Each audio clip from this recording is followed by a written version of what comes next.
It's called I Love You, Gary Soto, and Rambo, my cat.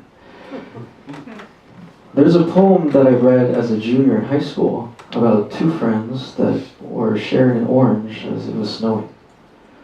How the author said that from far enough away, looked as if they were holding a fire in the palms of their hands.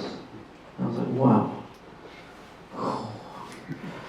I get to see snow falling with my own two eyes, so I'm really starting to wonder if it's some kind of joke that I don't get, that everyone else is in on. Like how all rocks are soft until the moment you touch them. For Santa Claus.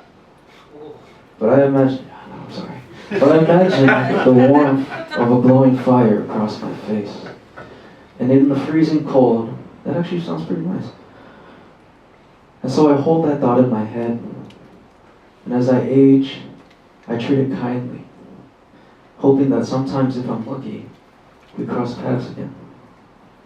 And it passes by with new breath and new legs and finds itself dancing in a line, a feeling. In the middle of an old notebook, I imagine my speaker trying his best to keep a straight face. His head is freshly cut and dyed. A friend holds a small mirror behind him with both hands, and each finger is brightly stained. And there's a silence that's quickly filled with laughter at how he resembles something more like a fuzzy tennis ball that rolled around a clay court, or a tangerine.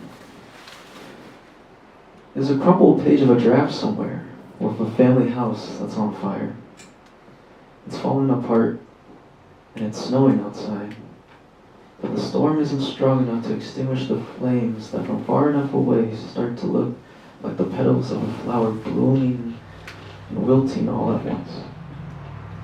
And just today, I was handed a mandarin orange in the break room.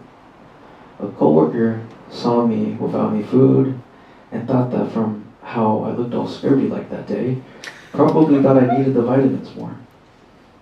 And so I said, thank you, knowing that otherwise she probably just would have thrown it away, right?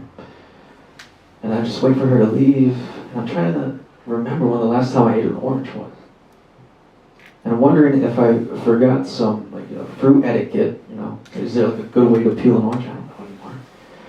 But at this point, I'm incredibly hungry. So I pretend that I'm like a kaiju, carving itself like a jack-o'-lantern or something. It's weird. But I was bored, and I picture it holding like a sad little pumpkin in the palm of one hand, and it uses the bony, distended fingertips of the other ones to pick at it. But it sucks, right? So the bitterness of the pith lingers when I eat the orange. And even long after all the wedges are gone, and it's quiet except for the coffee machine that's trying its best to mimic the sound of a kaiju screaming or a horrified bystander, I'm just staring at the mangled skin of an orange. And it's sticky and it's wet. You know how it is? On an uneven IKEA table, realizing that lunch is about to end. Shit. So I rest my eyes, get that power sleep in real quick, if only for a brief moment. And like a daydream, I can feel myself disassociate.